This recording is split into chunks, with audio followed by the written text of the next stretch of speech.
Yes! Bien le bonjour, chers compatriotes. Je dis compatriotes parce que, comme la plupart me connaissent, vous savez que je vis à 10 000 km de ma terre natale. Je vous souhaite à toutes et à tous un merveilleux dimanche qui coïncide évidemment avec ce premier jour de l'année 2023. Évidemment, tous mes meilleurs vœux. Mais plutôt que de vous faire de vous souhaiter des vœux un peu conventionnels, un peu uniformes, c'est d'essayer de donner un peu de sens à chaque fois qu'on démarre une nouvelle année. Quel enseignement tirer de la précédente? Déjà, ça c'est le plus important.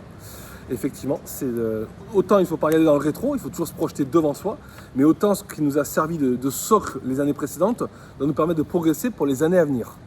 Et évidemment, la santé, sans elle, on serait incapable de faire quoi que ce soit d'autre parmi nos objectifs, tout ce qu'on aimerait en place. Mais c'est surtout que je vous souhaite vraiment, avec beaucoup de gratitude, beaucoup de bonheur, en vous transférant toute la dopamine, la joie, l'ivresse, l'euphorie, l'allégresse, la dopamine, la sérotonine de mon sud-est asiatique. C'est évidemment, je vous souhaite d'être aligné, heureux, épanoui sur tous les compartiments importants à vos yeux. C'est ça, d'après moi, la définition du bonheur. Et ces compartiments, c'est souvent les mêmes qui nous relient. J'appelle ça le camembert de la vie. Vous savez, le camembert de la vie, c'est ça. Moi d'ailleurs, je suis en tant qu'activité professionnelle, je suis ce qu'on appelle un investisseur de vie. Je me définis comme tel, c'est-à-dire que je répartis mes ressources, que sont le temps, l'énergie, l'argent, de la meilleure façon possible afin d'améliorer mon style de vie. Ça, c'est mon activité professionnelle. Et j'aide celles et ceux qui veulent le faire aussi, qui veulent entreprendre à investir en ligne, à le faire de manière rentable. Mais pourquoi je vous dis ça? Parce qu'effectivement, j'ai l'habitude je parle souvent de camembert d'actifs, d'allocation d'actifs, notamment les actifs risk-on, les actifs à risque, que sont les titres actions ou même le marché émergent des crypto-monnaies. Mais de la même manière, je pense qu'on doit avoir le camembert de la vie. Et ce camembert de la vie, c'est ces différents compartiments dont je vous parlais il y a un instant. Et ces compartiments, c'est quoi? C'est d'avoir la meilleure note possible cette année 2023, en se fixant des objectifs, et c'est là où je voulais faire cette vidéo pour moi qui va avoir du sens, du contenu. C'est pas juste les résolutions qu'on a tous en début d'année. On ne les tient pas généralement plus d'un mois et demi. Pourquoi? Quelle est la différence entre un rêve et un objectif? La seule différence entre les deux, c'est une date. Si on n'a pas daté, quantifié, qualifié, ce qu'on souhaite ardemment, ce qu'on désire ardemment, alors on ne l'atteindra jamais. C'est comme ceux qui disent tout le temps je veux être riche, je veux être millionnaire, je veux riche par rapport à qui, par rapport à quoi, je veux une belle maison. Mais oui, mais la maison, si tu ne sais pas quelle maison tu veux, le nombre de pièces que tu veux, si tu veux qu'elle soit exposée plein nord, plein sud, si tu connais même pas la nature même des meubles que tu vas y mettre, comme une belle voiture, il faut savoir le modèle exact qu'on veut. De la même manière, l'argent, c'est la même chose. Tant qu'on n'a pas daté, quantifié, si je me dis pas, par exemple, moi, Emmanuel, je désire avoir 350 000 euros sur mon compte le 30 septembre 2023. Là, c'est différent. Là, j'ai un montant précis, j'ai une date, donc mon cerveau, mon système d'activation réticulaire, ce qu'on appelle communément la motivation, va se mettre en route. Parce que là, je vais mettre en place les stratégies et les tactiques pour y arriver, parce que j'ai un montant précis. Alors que quand on dit je vais être indépendant financièrement ou être riche, généralement, on n'y arrive jamais. Parce que c'est trop vague, c'est trop fou. J'ai la petite qui est avec moi, au moins ça c'est du réel. Ça, c'est mon vrai carburant. Je vous parlerai tout à l'heure les 4 motifs les plus puissants qui nous permettent de passer à l'action. Et la famille fait partie évidemment de ces motifs les plus puissants, des plus gros carburants. Mais effectivement, voilà, c'est important de se mettre des objectifs en place plutôt que des résolutions. Je vais arrêter de fumer, je veux perdre 10 kilos.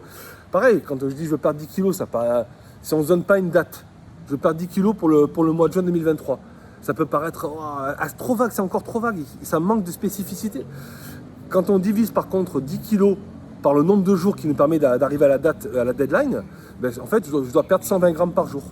Ah, là, c'est beaucoup plus précis. Là, on sent qu'on peut y arriver.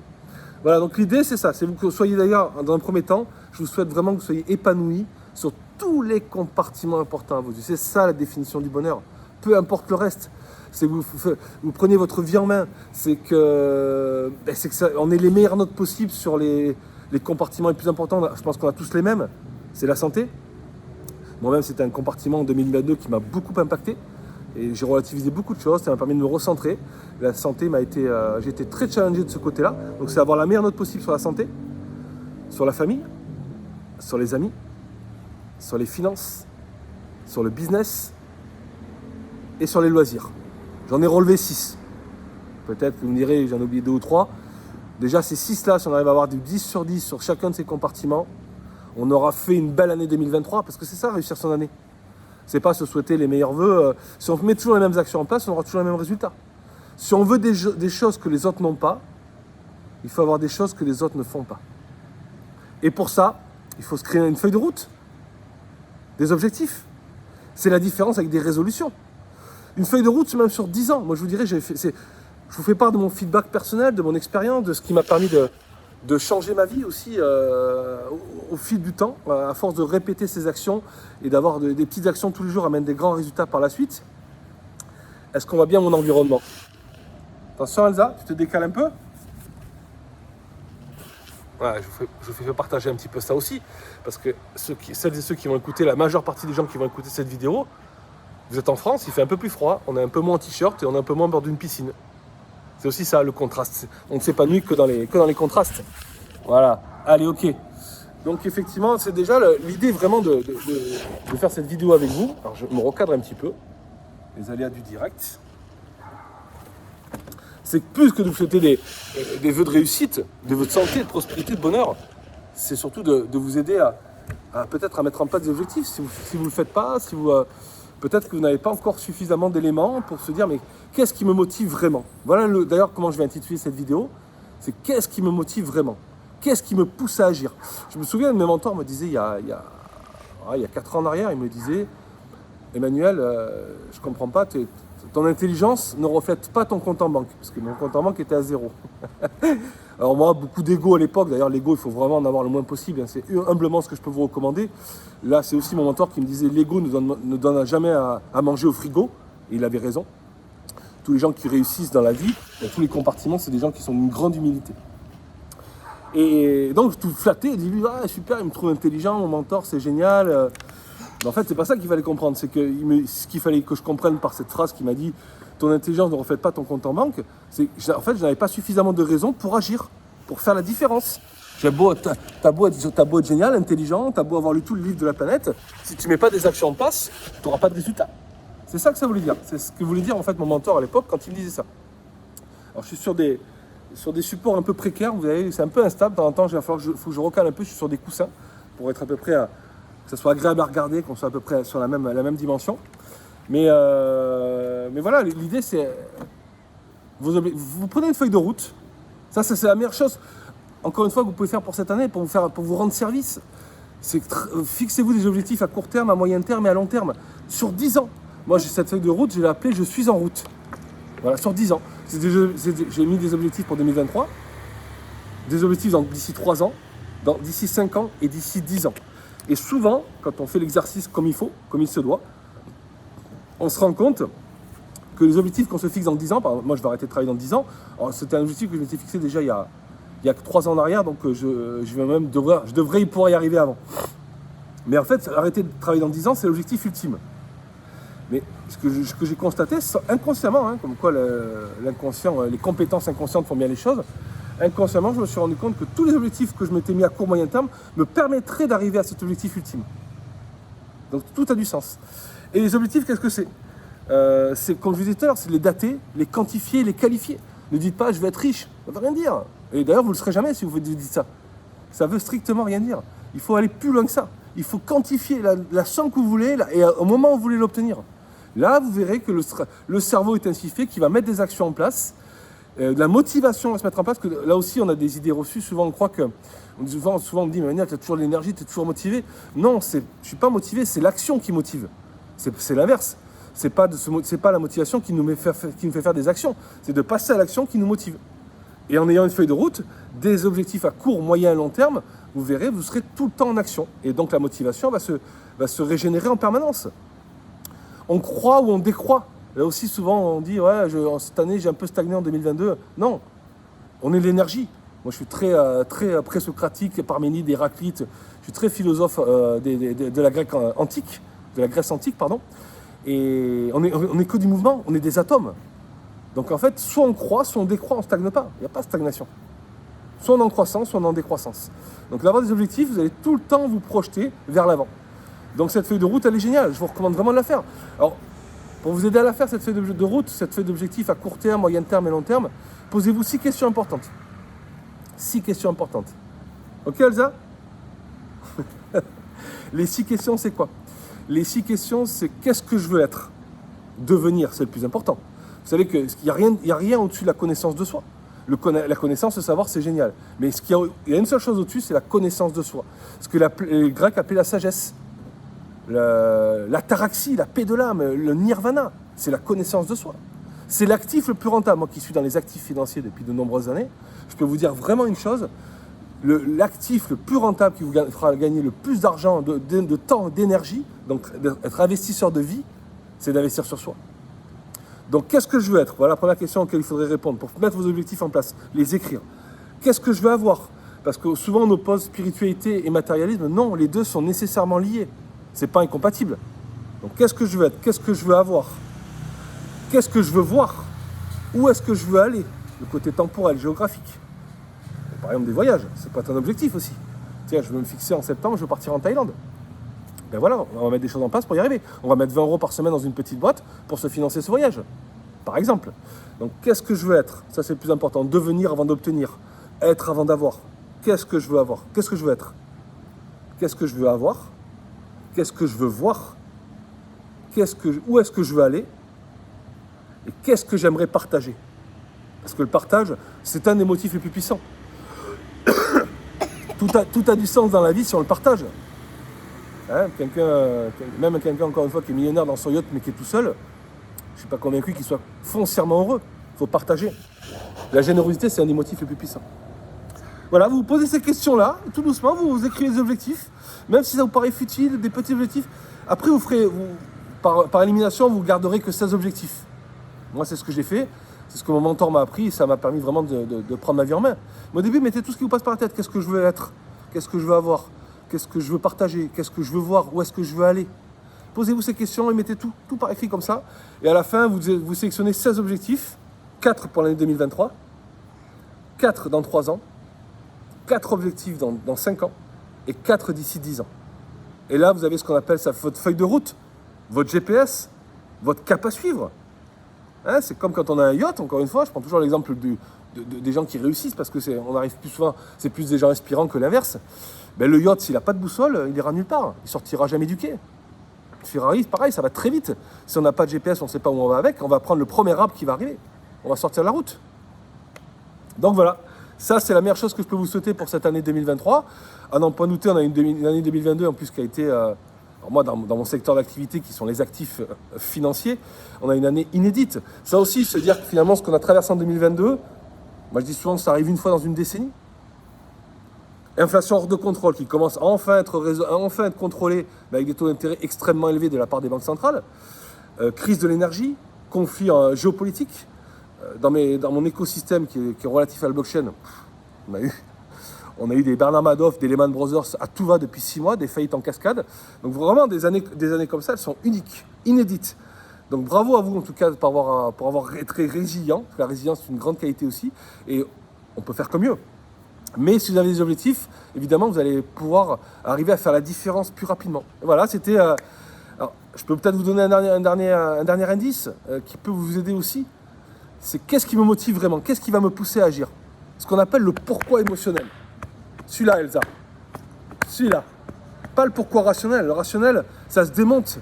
Ça se monte et ça se démonte, le rationnel. L'émotionnel, c'est imperturbable. C'est ce qui vous fera toujours avancer. Donc, qu'est-ce qui va me pousser à agir? C'est ça la vraie question à se poser. Qu'est-ce qui va me pousser à agir? Il y a 4 motifs les plus puissants. Je vous les résume. Les 4 motifs les plus puissants. Le premier motif, c'est ce qu'on appelle la reconnaissance. De nombreuses études sont faites dans les entreprises généralement. Et souvent, il ressort à 70%, 65% du temps que les membres de l'entreprise, les salariés, ont plus d'aspiration et d'ambition à être reconnus par leurs pairs et par leurs employeurs que par une hausse de revenus. La reconnaissance, c'est super important. D'ailleurs, il y a des entreprises, des systèmes d'entrepreneurial, des entreprises, des sociétés qui l'ont bien compris, notamment la vente directe, ce qu'on appelle le marketing de réseau, l'a très très bien compris. Elsa, please, quiet. Ok? Et ça, je pense que les entreprises traditionnelles devraient s'en inspirer dans ce système de marketing de réseau, sans en faire l'apologie, mais ce que je vous dis, c'est qu'ils l'ont très bien compris, c'est pour ça que ça fonctionne bien pour celles et ceux qui sont engagés, c'est qu'ils reconnaissent tous les qualifications, les passages de rang, du plus petit au plus grand. On a besoin de reconnaissance. Donc ça, c'est le motif le plus puissant. Le deuxième, ce qu'on appelle le sentiment de réussite. Ça, j'adore. J'adore parce que ça, c'est ce que je disais tout à l'heure, c'est croître ou décroître. En fait, moi, je connais des gens dans mon entourage, ou même des gens partout, qu'on peut voir à la télé, qui nous inspirent, des gens multimillionnaires, qui continuent malgré tout à travailler 10 à 12 heures par jour. Parce que c'est pour des raisons d'argent. Oui, parce qu'ils en veulent toujours plus, peut-être certains d'entre eux. La cupidité les continue à les entraîner à être des robots, des machines de travail. Non, il y a aussi l'envie de continuer à réussir, à se renouveler. Je peux prendre un autre exemple, peut-être pas toujours parler d'argent, même si l'argent c'est l'énergie, il ne faut pas le moraliser. L'argent c'est ni bien ni mal. L'argent, ce qui est important, c'est ce que vous en faites. C'est un thermostat. Généralement, l'argent, ça amplifie ce que vous êtes déjà. Si vous êtes avare, vous serez encore plus avare. Et si vous êtes généreux, vous serez encore plus généreux. Moi, je l'ai vraiment compris comme ça. Mais par exemple, je suis passionné, alors moi maintenant, mais justement parce qu'il a quitté le game cette année, j'ai été passionné longuement pendant toute l'ère tennistique où il y avait Federer. Federer, il a joué jusqu'à 40 ans, avec 4 enfants. Il a tout gagné, il est multimillionnaire. Est-ce qu'il avait encore besoin d'être sur les cours de tennis, de parcourir les 4 coins du monde avec ses 4 enfants, sa femme, non, il ne le faisait pas pour l'argent, mais toujours le sentiment de vouloir progresser. D'ailleurs, on a eu la chance d'avoir dans la même génération les 3 plus grands joueurs de l'histoire, en même temps. Donc c'est pour ça que ces joueurs continuent à jouer, parce qu'ils se sont sans arrêt challengés, se sont sans arrêt défiés, ils ont été obligés de progresser en permanence. Parce que justement, leur adversaire les obligeait à vouloir réussir, à vouloir se renouveler. Donc ça, c'est un motif qui est très puissant, le sentiment de réussite. Troisième motif, celui qui est derrière moi, là. La famille. La famille est évidemment pour beaucoup d'entre nous le carburant le plus puissant. Quand on a des enfants, on dit toujours qu'on ne se lève plus pour soi, on se lève pour eux. Donc en fait, ça nous permet de ne jamais abandonner, de toujours se relever. Parce que le seul échec, c'est l'abandon. Notre ami, notre plus grand leader du XXe siècle, qui s'appelait Nelson Mandela, nous disait, soit je gagne, soit j'apprends, le seul échec, c'est l'abandon. Avec les enfants, on a plus de mal à abandonner parce que c'est notre carburant, c'est ce qui nous pousse à avancer, à continuer. Et ça, je donne encore un exemple avec l'analogie avec l'argent, parce que l'argent, la loi des marchés, le marché fait la loi actuellement, dans un monde consumériste, capitaliste, où le marché fait la loi. Donc l'argent prédomine malheureusement beaucoup de nos valeurs. Pour vous donner encore un exemple par rapport à l'argent, pourquoi c'est un motif qui est encore plus puissant, la famille. Vous êtes en haut de... tiens, on va prendre l'exemple des 2 Twin Towers qui n'existent plus, qui ont été malheureusement bombardés, en tout cas un attentat sans précédent en 2001 aux États-Unis, à New York, les Twin Towers. Imaginons, donc, elles faisaient plus de 300 mètres d'altitude. Imaginons que vous êtes au sommet de l'une d'entre elles, et vous avez une toute petite passerelle,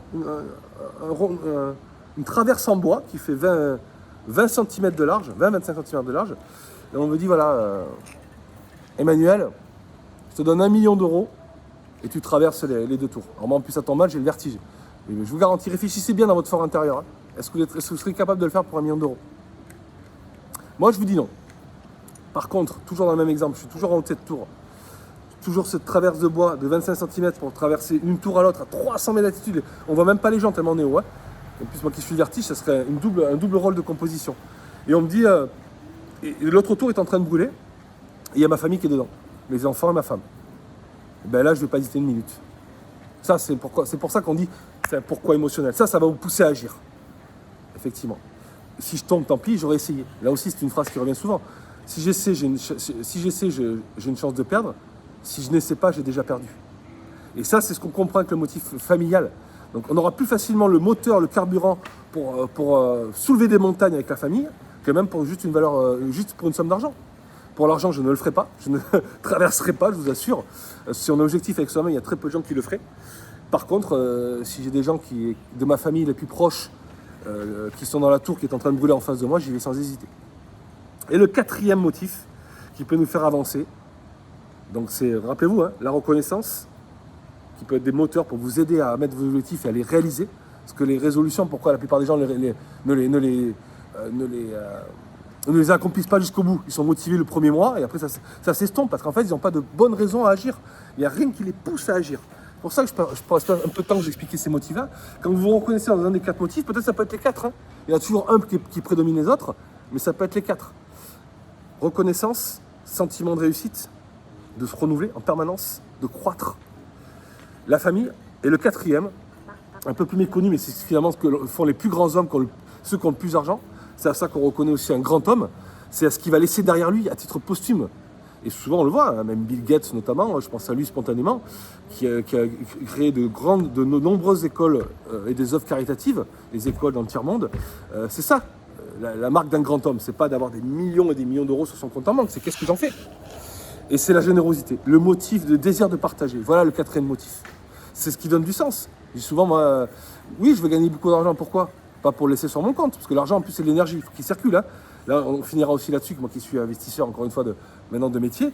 Ne laissez pas votre argent sur votre compte. Déjà, il est à la banque, il n'est plus à vous. Hein, ça, c'est de plus en plus factuel. Mais surtout, avec l'inflation qu'on connaît actuellement, paradoxalement, il est plus dangereux maintenant de ne rien faire de son argent que de l'investir. Il vaut mieux investir que ne rien faire, actuellement. Hein. En plus, on rentre dans un cycle récessionniste. Donc là, c'est juste des rotations de secteur, il va falloir se mettre sur des valeurs défensives, sur des obligations d'État, sur des entreprises de qualité qui sont dans des valeurs défensives, sur des métaux précieux. Voilà, chaque cycle d'économie nous pousse à faire des rotations de secteur. Là, à la récession, c'est les actions en bourse et l'immobilier qui va un petit peu morfler. Voilà, tout ça pour vous dire qu'en fait, effectivement, l'argent c'est l'énergie, il faut le mettre en mouvement. Et ce que je vous dis par là, c'est que les gens, dans le désir de générosité, c'est ça qui est intéressant. Pourquoi je veux gagner beaucoup d'argent ? C'est pas pour l'avoir sur mon compte, c'est pour que je puisse aider les gens que j'aime, leur changer leur quotidien. Comment peut-on... moi on me dit souvent, ouais, mais l'argent on le moralise, surtout c'est très franco-français, ça, c'est très judéo-chrétien. L'argent c'est pas... on ne moralise pas, c'est ni bien ni mal. C'est pourquoi je veux en gagner. C'est ça qui peut vous pousser à agir aussi. Mais pour aider les gens que j'aime, pour leur changer leur quotidien, leur vie. Si vous ne voulez pas gagner d'argent, vous allez être une autre bouche à nourrir. Est-ce que vous pourrez aider vos proches si vous-même vous n'avez pas d'argent ? Vous ne pourrez pas les aider. Donc c'est en ce sens que ça s'appelle un motif qui s'appelle la générosité, le désir de partager. Ça peut nous pousser à agir. Et puis je finirai là-dessus. Pour moi, c'est le plus important. Le temps, c'est la denrée la plus précieuse. Vous voyez, on vous parle en 2023, encore une année de plus ou une année de moins. Ça dépend comment on se place. Le verre à moitié vert, le verre à moitié plein, le verre à moitié vide. En tout cas, les années défilent et on vit en moyenne 29 000 jours. Il n'y a plus une journée à perdre, je vous assure. Et le plus important, c'est de trouver votre ikigai. Ikigai, ça veut dire raison d'être en japonais, votre mission de vie. Vraiment. Et pour vous le dire autrement, surtout que le temps passe très vite. Moi, je l'ai trouvé à 40 ans, ma mission de vie. Ouais, j'en ai 45, il était temps. Ouais. C'est une chance, il y a très peu de gens finalement qui la trouvent. Mais cherchez là-dedans, creusez là-dedans, love can do. Prenez du plaisir dans ce que vous faites, comme les enfants. Comme ma fille qui est toujours derrière moi en train de s'amuser là. Il faut tout le temps que vous ayez du plaisir dans ce que vous faites. Et je vais vous poser la question autrement. Si on arrêtait de vous rémunérer pour ce que vous faites actuellement, est-ce que vous continueriez à le faire ? 90% des gens répondraient non. Eh bien, changez, faites autre chose, je vous assure. C'est plus dangereux de faire quelque chose qu'on n'aime pas que de prendre le risque de faire quelque chose qu'on aime. Sans savoir si par hasard, si vous faites quelque chose que vous aimez, que vous prenez du plaisir, par hasard, en plus, vous allez gagner beaucoup d'argent. Par contre, si vous faites des choses pour gagner de l'argent, vous en gagnerez très peu. Faites vraiment ce que vous aimez. Ikigai, c'est la mission de vie. Raison d'être en japonais. Ça veut dire quoi, raison d'être ? C'est quoi, c'est Ikigai ? C'est la jonction de 4 paramètres. Vous aimez ce que vous faites, vous êtes bon dans ce que vous faites, vous répondez à un besoin et on vous rémunère pour ça. Là, quand vous avez les 4 paramètres qui sont joints, c'est la mission de vie. Et c'est tout ce que je peux vous souhaiter pour cette année 2023. Faites ce que vous aimez, prenez du plaisir. Le temps est trop précieux. Je finirai sur une maxime de Gustave Flaubert qui nous dit « Le passé nous retient, l'avenir nous tourmente, c'est pour ça que le présent nous échappe. » Excellente année à vous. Si, papa.